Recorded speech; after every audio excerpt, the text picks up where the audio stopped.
आज ये बन गया। आज आदमी की चटोरी जवान हो गई है साहब, चटोरापन जीवन में आ गया। हकीम लुकमान कहा करते थे, बेटा व्यक्ति अपनी कब्र जुबान के नोक से खोदता है, क्योंकि आज आदमी के जुबान पर संयम नहीं है, खान पान पर आदमी का नियंत्रण नहीं है, जो मन आता है सो खाता है। इतना दिव्य जीवन मना है, लेकिन आदमी केवल सारा जीवन खाने कमाने में गंवा देता है। किसी को कह दीजिए साहब, अरे बाबूजी आप तंबाकू ना खाइए, दादा तंकुया ना खा, हाँ हम तोरे कमाई खाए रहे का। बताओ, अब बताओ, तंबाकू एक ऐसी दुर्व्यसन है। तंबाकू की खेती होती ना इधर साहब? नहीं होती। हाँ उधर होती गोंडा की तरफ, हमने देखा था। हाँ नहा मनकापुर की तरफ गोंडा, वो नहर पर तंबाकू सब फैलाई रहती है और सोरिये टहलती रहती हैं और उसी पर गंदगी करती रहती है। बाद में सब लपेट लपेट के रख दी जाती है और बांध के वो फैक्ट्री में चली जाती है। हाँ अमुक छाप तंबाकू बड़ी स्वादिष्ट है, उसमें है क्या साहब? शोर की गंदगी है। कैसे कहें साहब? आदमी इन सभी का सेवन करता है, कैसे जीवन पवित्र रहेगा साहब? और बात पवित्रता की करता है, कैसे पवित्र जीवन हो सकता है? आज आदमी का जीवन पर संयम नहीं है, नियंत्रण नहीं है, खान पान पर नहीं है। इसलिए हमारे यहाँ शतायु का लोग होते थे, 100 वर्ष का जीवन लोग जीते थे, लेकिन आज 50 साल में आदमी की स्थिति कितनी दयनीय हो जाती है। शायद कुछ लोग हैं कि जो थोड़ा लंबी उम्र जी पाए, अल्प समय में आदमी संसार छोड़ दे रहा है, कहीं हार्ट अटैक हो रहा है, कहीं कुछ हो रहा है। आज आदमी का खान पान पर संयम नहीं है, बाड़ी पर नियंत्रण नहीं है। कहते हैं जैसा खाए अन्न वैसा बने मन, जैसा आहार वैसा विचार। खान पान को ठीक करना है तब बात बनेगी साहब। लेकिन कैसे कहें, आज स्थितियां बड़ी गड़बड़ है।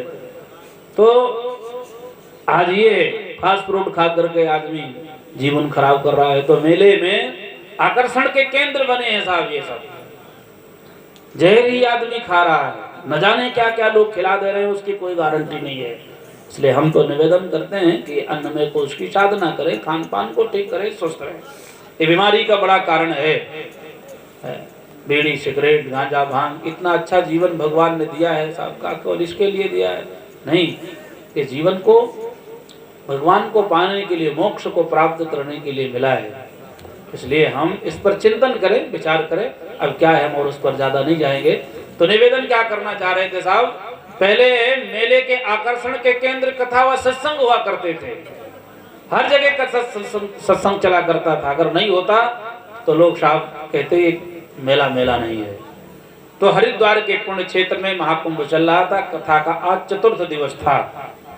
व्यासपीठ पर विराजमान महर्षि धौम्य अपनी कथा का श्री गणेश करते कि वहां प्रश्नकर्ता के रूप में उद्दालक ऋषि मौजूद थे। उन्होंने कहा, महाराज भक्तों को कहना है कि 4 दिन से कथा सुनते सुनते बड़ा आनंद आ रहा है।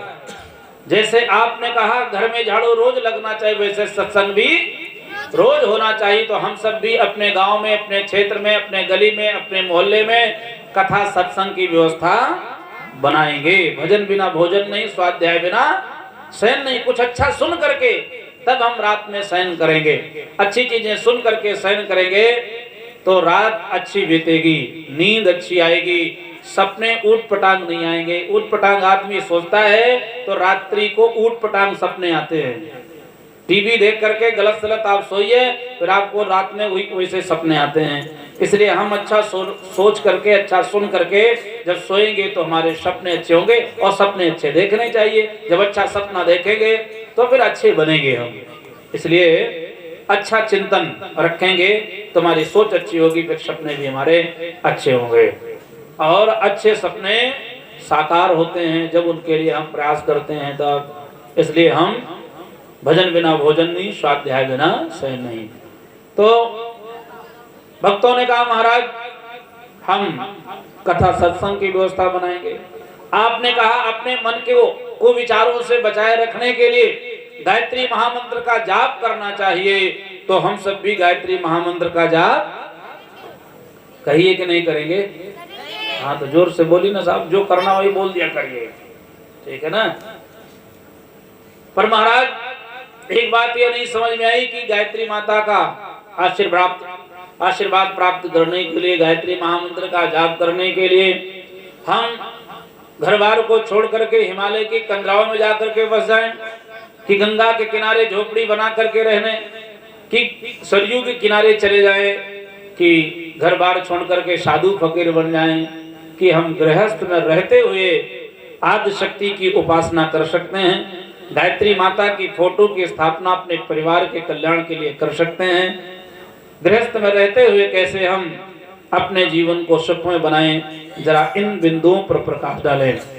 कथा व्यास ने कहा, श्रोताओं 4 दिन से कथा सुनते सुनते आपके मन में वैराग्य का भाव जागृत हो रहा होगा, सो तो आज हम थोड़ी सी इन्हीं बिंदुओं पर चर्चा करेंगे। वैसे मित्रों आज का तो जो समय है ये विराम का कह रहा है, क्योंकि 10:15 बज गए, तो इसलिए इस पर हम और लंबी चर्चा नहीं करेंगे। ये गृहस्थ जीवन की कथा कम से कम समेटते हैं तो 4 घंटे लगते हैं। थोड़ी सी चर्चा हम करके फिर संस्कारों की चर्चा करके कथा को विराम की ओर ले चलेंगे, क्योंकि ये लंबी कथा है, उतना हम लंबा नहीं कर पाएंगे, क्योंकि फिर रात में 2 बजे तक बैठना होगा। तो निवेदन क्या कर रहे थे, कथा व्यास ने कहा कि आपके अंदर वैराग्य का भाव जागृत हो रहा होगा, इसलिए हम थोड़ी सी चर्चा आज इन बिंदुओं पर करेंगे। हमारे ऋषियों ने 4 आश्रम बनाए, ब्रह्मचर्य, गृहस्थ, वानप्रस्थ और सन्यास। जीवन को 4 भागों में बांटा। कितने भागों में? 4 भागों में, ब्रह्मचर्य, गृहस्थ, वानप्रस्थ और सन्यास। पर भाई और बहनों, किसी साधु बाबा को एक चुटकी सीधा चाहिए, कौन देगा? कौन देगा? गृहस्थ। कहीं मंदिर, मस्जिद, गिरजा घर, गुरुद्वारा बनना है, किसके पैसे से बनेगा? गृहस्थ। किसी साधु बाबा को लकोटी चाहिए, सन्यासी को कौन देगा? गृहस्थ। गृहस्थ के अलावा और किसी के पास कुछ देने को नहीं है। दुनिया में जितने भी काम हो रहे हैं सभी गृहस्थों के बल पर हो रहे हैं साहब, इसी पर सभी टिके हुए हैं। सारे आश्रम गृहस्थ पर ही निर्भर हैं। और तो और परम पूज्य गुरुदेव युग ऋषि वेद मूर्ति तपोनिष्ठ पंडित श्री राम शर्मा आचार्य जी कहा करते थे, बेटा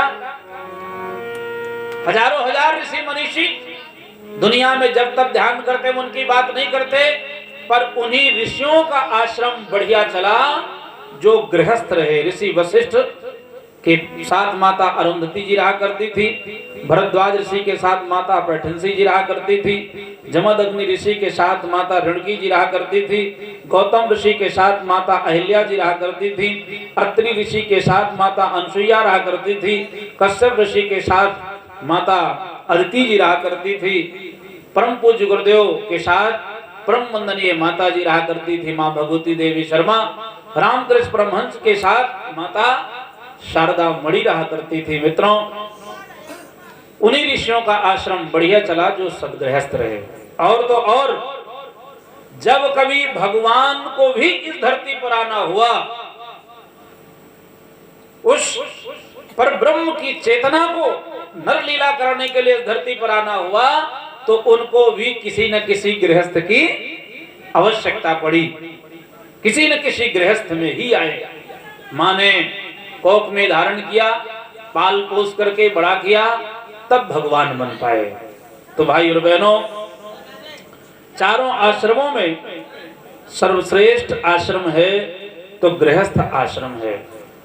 पूरी की पूरी धरती की व्यवस्था गृहस्थ पर टिकी है। लेकिन आज कैसे कहे, किसी से बात की जाए गृहस्थ के बारे में तो लोग कहते हैं गृह कारज नाना जंजाला। आज गृहस्थ के संबंध में किसी से थोड़ी सी भी चर्चा करो तो आदमी न जाने कैसी कैसी बात करता है। पर भाई और बहनों, गृहस्थ सबसे श्रेष्ठ है। भगवान भी आने के लिए गृहस्थों की तलाश करते हैं, आते हैं। और तो और जब पूरी की पूरी धरती लय हो गई, कोई नहीं बचा, मात्र 2 लोग बचे थे, महाराज मनु और माता शतरूपा